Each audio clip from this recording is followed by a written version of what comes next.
Hey, parents. Tim Wright here, along with Dr. Michael Gurian, the Wonder Parenting Podcast, a brain science approach to parenting. We are coming to you via the podcast, or you could be watching on YouTube, youtube.com/@wonderofparenting. And yep, this is what we look like. We've got the faces only our spouses could possibly love, but we're here with you today. Got a special guest with us here. We're going to introduce her to you in just a moment. Want to remind you that we are brought to you, as always, by our good friends at Army and Navy Academy. Leadership and character are built through mentorship, structure, and real-world challenges. For over 114 years, Army and Navy Academy has helped boys grow into young men of integrity. As a Gurian Center for Excellence, they use research-based approach to education, developing confidence, responsibility, and resilience. Located on the Pacific Ocean in Carlsbad, California, Army and Navy Academy provides an immersive environment where boys are challenged to lead. Give your son the tools to succeed. You can learn more at armyandnavyacademy.org. That's armyandnavyacademy.org. Dr. Michael Gurian, you've got a big event coming up here in a few weeks. And we've got a special guest who is going to share some of the things she'll be sharing with us at this event. Tell us first of all about the event itself. Yeah, so this is the What Boys Need as Males conference, with the as males italicized to just say that we're going to emphasize them as males, and male development, healthy male development. And it's in late January. If folks go to helpingboysthrive.org, they're going to see it right there. Click it. It's a free conference, but got to register in order to participate. So just click it and register. Easy to do. helpingboysthrive.org. And we have, and this will segue into introducing Dr. Fletch. We have a lot of amazing speakers. Some of those speakers, like John Gray, Warren Farrell, Daniel Amen, Leonard Sachs, Michael Thompson, and Christina Summers, and many, including Dr. Glenetta Fletcher, and Fletch is going to be speaking at it. Of course, you, Tim, are speaking at it. I'm speaking at it, and we have 24 speakers, and Fletch is one of those. And Fletch and I have known each other for let me think. I'm going to say 8 or 9 years now, and I think around 2007. Is that right, Fletch? 2006? Yes, 2007 or 2008, something in there. So, somewhere in there, yeah. And Fletch is now the program director for the Gurian Institute. She had an incredible career teaching as dean, as principal in LA Unified, and then now she teaches at a university, and she's our program director, and she's our lead trainer, and does everything nationwide and all around, and has an incredible story also. And we're tapping into that at the conference. She's speaking on from trauma to resilience, a number of those themes, and she has this incredible story. So she likes to go by Dr. Fletch instead of Dr. Glenetta Fletcher. And so here we have introduced Dr. Fletch. Hey, can we just say before Dr. Fletch dives in, this is all on video and it's all free, right? They don't have to go anywhere. They can just catch for the conference. Yeah. Well, yeah, it's just that to participate, you got to register. But yeah, right. Absolutely. It's free. Remember, no cost. It's free. Oh, and it's partly because of the Santa Fe Boys Fund. So the Santa Fe Boys Fund and the Gurian Foundation have partnered to sponsor this. So therefore, it's free. Yeah. So, Fletch, I thought what we could do today, because both you and I have worked with Michael for a long time, let's just spend our 30 minutes telling stories about Michael. Roasted Michael. Yeah. Michael tells us that you've got a story in your own life that has really kind of shaped much of what you'll be talking about at this event. Tell us whatever it is that you want to tell us about that story. Yes. So first of all, I want to say thank you for the opportunity to come on and speak about my heart song, which is changing the narrative around boys. And I do talk a lot about trauma for those who have ever had an inkling or have looked into it around the ACEs. I'm definitely a 10 out of a 10. And so I want to say probably like in the early 2000s is when I learned about, childhood outburst experiences. And when I saw that, I was like, wow, it kind of helped me understand some of the things that had manifested while I was in school. So, just a little background: I was born in San Diego, went to preschool through fifth grade in Seattle, Washington, where both of my parents became addicted to crack cocaine. And then my life took a big shift. So, I went from this middle class lifestyle to, I guess, a low income experience in Southern California, where my parents moved back to San Diego. And from there, I experienced, abuse, verbal, physical, attempts of sexual assault. I watched my father attempt to take his own life. I had parents, that were dealing with substance abuse. There were times where I didn't have food in the home to eat or clean clothes. And so school was a safe space for me. Mm. Which I speak about boys having a sanctuary at schools. And so that's kind of how I saw it, as a safe and sacred space for me. I went because it was consistent, and I went because I knew I could eat there. But along the way, I did beat up a couple people along the way, whether it was physically or verbally. I had a gift of being able to curse people out real good, as a as a response, right? But that was my Yeah. arm, that was my defense mechanism, because I didn't want folks to know what was going on. And so I really try to share with educators around the world through the Gurian Institute around how trauma shows up in classrooms, and how it can be directly correlated to the undesirable behavior that they may be seeing from boys and girls. But in my teaching experience, when I had the opportunity to work with boys in 2008 from my principal, that's just where I found my light bulb came on for me. Mm. So, wow. When we talk about trauma, and you've certainly, told a story of some deep trauma, it can be more than that, though, right? Trauma doesn't necessarily have to come from, say, abuse or Mhm. um, so on. What are some of the other forms of trauma that you have seen, experienced in students, and then on the other side, we'll talk a little bit about how some of that manifests itself and what we can do. But other ways that kids can be traumatized. So you're talking about acute trauma, things that are happening, like having to move over and over again. So a lack of stability, abandonment by parents and or family. So those who may be experiencing family fostering or being in the foster care system. You can also talk about just survival within your community. Sometimes our boys in certain areas don't have the opportunity to not become a part of an organized group, some may call a gang, just because of where they live. So, experiencing being unhoused, hungry, movement, abandonment, fighting for survival. Those are ways in which, even, someone gets into a car accident, just changes the trajectory of them being able to get to school, them being able to complete assignments. These are things that are impacting students along the way. And then we can also talk about teacher trauma with negative experiences, from being told they won't be able to do much. You're just like your father, or why can't you be like your brother or sister who was here? And so you have that verbal abuse that's coming from educators, that some would call microaggressions, right? That have macro outcomes.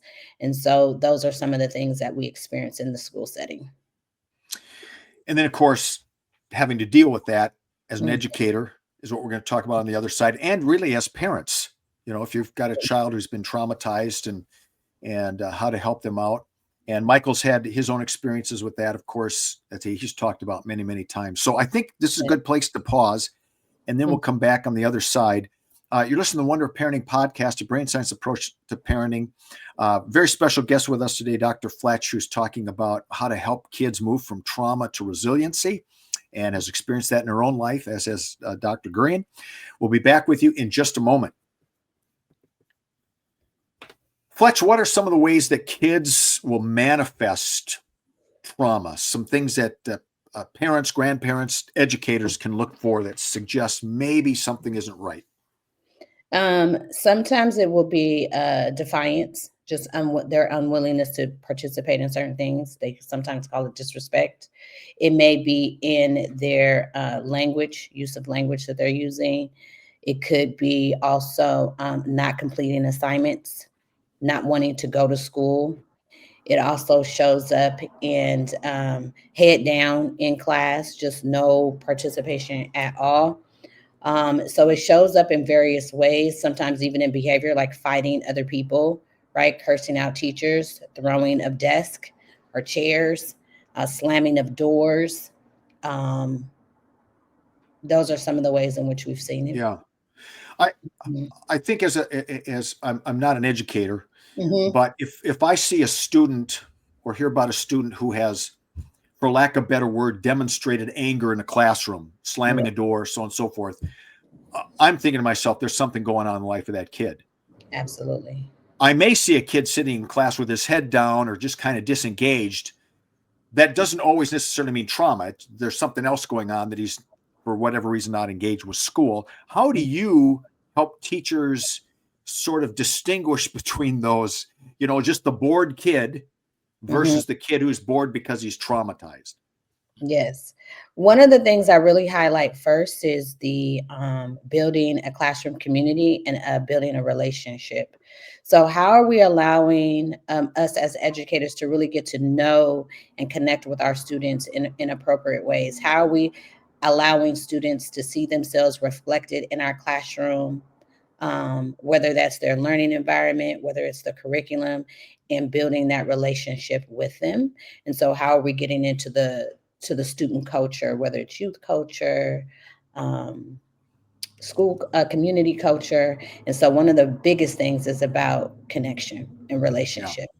That's the biggest. That's how you're going to start to be able to differentiate between boredom and trauma. But the key is going to be relationship for either of those, right? Mm-hmm. Because that throwing of the desk, that anger, that particular anger could actually be a form of just frustration, and they're not knowing how to properly communicate Mm-hmm. what is actually happening. And so through relationship, right, and community building, uh, the young man has a safe place and space where they know that they could express that to that particular teacher or individual. um, but if they don't have that, then you have the throwing of the desk, the slamming of the Yeah. door. Mhm. So, Michael, we've talked about this before, but it could be that the trauma's not coming from the home. The trauma could be coming from the school, for example, through bullying. One example. Oh, What are some things parents look true. for in their kids that suggest maybe something's going on that the parents don't know about? Mhm. Well, if there's been a change to child's change and become incredibly angry, like Fletch was talking about with defiance, and you were talking about like incredibly angry and or incredibly isolated. So is Mhm. so therefore depressed. So is socially isolating. I mean, that in simple terms would be two things to look at. So how's that going to manifest? The isolation would be I'm in my room. My child is in his room, her room, playing video games or doing social media or not relating to other people. Has lost friends even. So therefore isolating. Won't really talk to parents, etc. So isolating. In the anger category, again, like described, it could be physical, could be hitting, stuff like that. Um, uh, could be throwing things and maybe yelling, just screaming at parents, constantly angry at parents. And if it's a shift, like we've seen a shift a month ago, not like this, now like this, Mhm. um, that's just one of the things. It could be hormones and all that, yeah, but usually if it's at this level of isolation or rage and anger, then I think the parents ought to say, okay, has this child been bullied? You know, Mhm. repetitively, because one time being treated badly by other kids is not what we mean by bullying. Yeah. We need repetitive. And Mhm. so it's been repetitive bullying. That could be it, or it could be sexual abuse trauma. It could be other trauma. Um, I would go in those two categories: Yeah. isolation and rage. Right. Mhm. So, Dr. Fletch, in your experience, generally speaking, now this is Mhm. just generally speaking, do boys tend to manifest trauma differently than do girls? You've kind of talked about boys here, but how might girls, and maybe it's the same, how might girls manifest if they've been in trauma? Of course, you talked about yourself, and you became really good at cursing people out. Oh, and fighting too. I did it for sport. Yeah. It was kind of fun at the time. I definitely don't agree with that now. But one of the ways that I've seen girls really express trauma is through self-harming. I've also seen the spectrum of eating disorder from bulimia to anorexia. I've seen both of those. Sometimes you can also see it in the physicality through fighting or arguing on campuses. That's how I've seen it at the school sites. Yeah. Interesting. So let's go back to your story a little bit, because I'm sure it provides insights for you to help others. How did you move through all of that to become Dr. Fletch? So, and I think that's why I really focus on that one first, is a relationship, because it was a school personnel who really connected with me, who really poured into me. And when I say poured into me, like, she just spoke positively, even when I was in her office after cussing out one of her colleagues. Even when I was in her office after being like snatched up by school police and dragged into the office with blood or hair or something. She was extremely patient with me, but she built a relationship with me, and she recognized that my output was because of what was input into me, like what was happening with me, and knew that I was having a difficult time. And she really spent that time with me. Some mornings she would meet me at the bus. Like, okay, Glenetta, like today I really need you to focus and don't get put out of class, And I would really try, but there were some very triggering teachers for me. I didn't know what microaggressions were at the time. But there were teachers who would just say negative things, or just like, oh God, you showed up again today. So I'm like, oh, if you feel that way, then cool, then let me perform. Let me give you something to see, or teachers who would be like, well, if you would stop talking, that type of candor, that was difficult for me. So what happened for me was two things. One, the relationship that I had with Ruth Cox, rest in peace. And another one of my teachers, she was a drama teacher, the gift of journaling, and me being able to find the opportunity to write and express things in writing that I really wanted to say and or do. And that gave me a place where I could just kind of let it out there. And so that's how I ended up navigating some of that. Now, nobody, Ruth, Mrs. Rita Macedo, Mr. Ojeda never saw me being a teacher. And when they found out I became a teacher, they were shocked, to say the least. But it was because of the relationship with Ruth Cox and Rita Macedo, who really turned the corner for me. Yeah. All right. So I want to come back, because I've got a couple questions for you, for both of you, on what you just said. And so we're paused here. The Wonder of Parenting podcast, a brain science approach to parenting. We're talking with Dr. Fletch and, of course, Michael Gurien about how to deal with students in the classroom and in our homes who experience trauma, help them build resilience. We'll get to the resilience part here in just a moment. We'll be back with you right after this. Fletch, both you and Michael are big advocates for teachers. You love educators. You mentioned some educators who were really helpful in your life, and some who were triggering for you, who didn't probably even know they were triggering. Maybe they did. Teachers, we know, it can be a tough job. You've got a classroom full of very different kids. Every one of them has different needs, different family backgrounds. Are teachers trained to deal with trauma students, or how do you help teachers navigate their way through all of that stuff, plus be educators? Right. Well, what I will say is, in the last decade, we have definitely got into trauma-informed practices, right?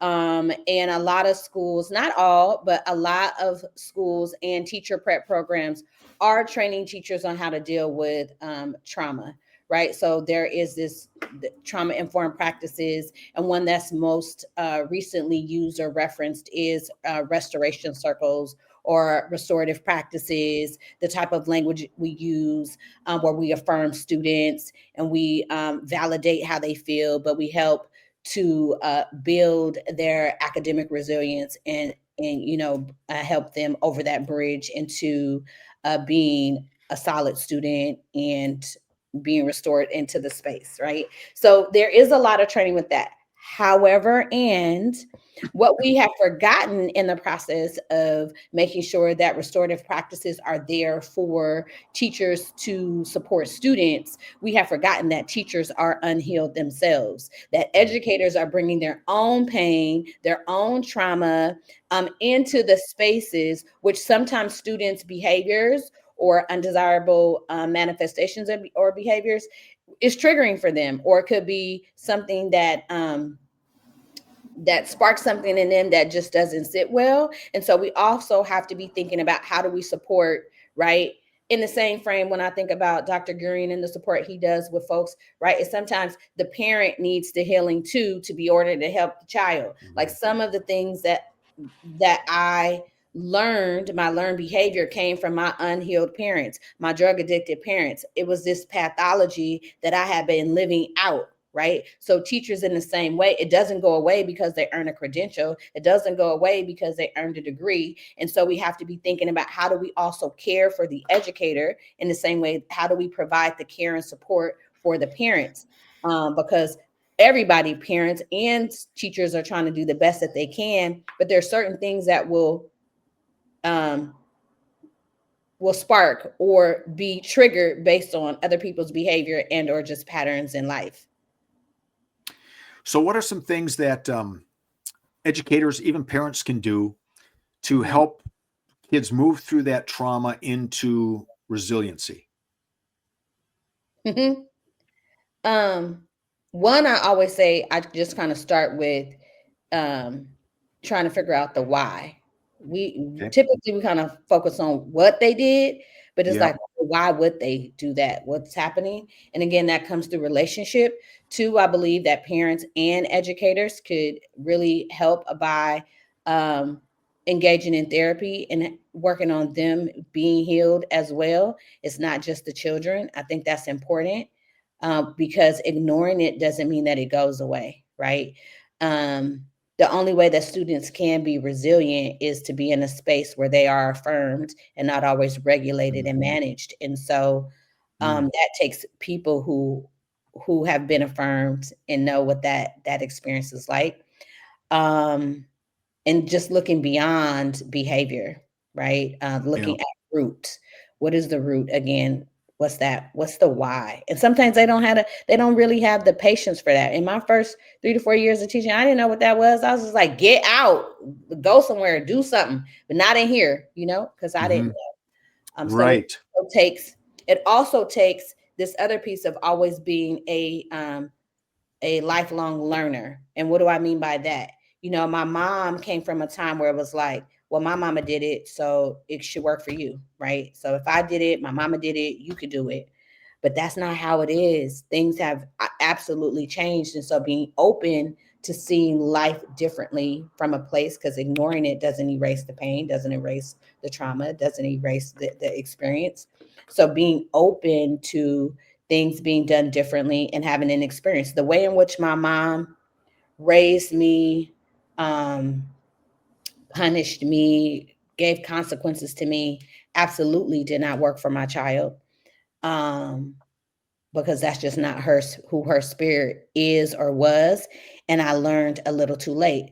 And as an adult, taking the ownership, teacher and parent, of how we contribute sometimes to or serve as the catalyst to the behavior and or the trauma. Like I own what I pass to my daughter and my choices around language, physicality, and trauma as well. Yeah. Michael, You love to talk about resiliency. What are some things maybe you want to affirm or even add to? Yeah, I think Fletch said it so well. A few things I would add that are pulling out of what Fletch said. The whole thing about relationships. We talk so much about how, the only way to heal trauma is relationships, and you got to have these relationships. People, if they're isolated, their trauma, they're not going to heal this trauma. They got to be in these relationships, and so I want to second that. And then also the resilience. So there's a language of resilience, and there are stages, of course, of building resilience. And when one has been significantly traumatized, the first stage is, okay, some self-awareness, but then you get help in a relationship, like with a therapist, like with a teacher, with your parents, with others. And then a second stage is you do go through the victim stage. Like, you got to go, okay, look, I was a victim of this. Yep. Okay. And that's part of the ownership. Yep. I was a victim of this. I can't avoid it anymore. This is what happened to me. I need to disclose. I need to get help in trusted relationships. So safe, trusted relationships, so that it can get mirrored back to me. Okay, this is what happened to me. I was a victim, and I can understand it. And it can't end there, right? And it can't end there. So we have to look at that as that's only stage 2. Stage 1 was awareness, forming a relationship. Stage 2 is I was a victim. I'm going to understand how I was a victim. And that may take a while. I'm going to understand. Then we got to move to the next stages. And the resilience comes, it doesn't tend to come in the victim stage. The resilience tends to come later. And now we're, okay, I was a victim, and now what? And now what? So, like restorative justice. Okay, now what do I do? Do I, I'll give an example from AA and that kind of thing. People are used to it. Okay, now do I take a moral inventory? Is that, what do I do in stage 3? Because I've got to take some ownership. And now I have to notice, what is it I am doing? Like Fletch is talking about, what am I doing? When I get angry at my students, I'll use, like Fletch did, both teachers and parents. Let's use anger. A teacher who gets angry at students and shames them, okay, could well be that is a trauma response, but they didn't realize it. A parent who's, let's say, constantly angry at their kids and shames their kids. Okay, I got to have the self-awareness now to look at that and go, okay, so that's my behavior. That could be trauma response. I need to now understand that. It got triggered, like, Fletch said, something the kid does has triggered me. Something the student does has triggered me, and I'm doing this. Now I'm in the next stage, right, where I'm taking ownership of that, of the errors I'm making, and in a sense doing a moral inventory and journaling those. I mean, like Fletch is so right. Writing stuff, journaling, that's been a great boon to my clients and to myself. And, and then next stage is, okay, I got to apologize for that stuff. I got to change, I got to change. And throughout this process, I think it's so important for the people who are in relationship with the traumatized person to give them messages of resilience. So for a while, it's messages of victim. Okay, that's good for a while, but then, it got to be messages of resilience. You are strong. You're going to get through this. Here's how I see that you are strong. Here's how I see the strength of the universe, let's say, inside you. Let's tap into that. You are strong. You are resilient. So I could add those things. So, Michael, people are going to have an opportunity for free to hear Fletch go even deeper into this, along with 20 some other speakers. Tell us again how people can access what's going to be an amazing conference coming up in January of 2026. Yep. So go to helpingboysthrive.org, helpingboysthrive.org, and immediately you're going to see the What Boys Need conference. Click that link. You'll see everyone there. You'll see Tim there, me there, Dr. Fletch there, all the other speakers we talked about. And all you do is kind of scroll down right there and click it and put your email address in, and that's how you'll register. And you do need to register to participate. It is free, though, so you don't have to pay anything. Just register so we get your email address so you can participate. We can email you. And it's been funded by the Santa Fe Boys Fund and the Gurian Foundation. So thanks to Santa Fe Boys Fund. Well, Dr. Fletch, thank you so much. Thank you. It has been just a great treat to have you with us again. Michael, as always, and thanks for Thank you. Thanks, Fletch. With Dr. Fletch. The Wonder Parenting Podcast on your favorite podcast station and/or YouTube. Look at these faces. How can you not watch that? Have a great week. Thank you. Thanks, Have a Fletch. good one. Bye.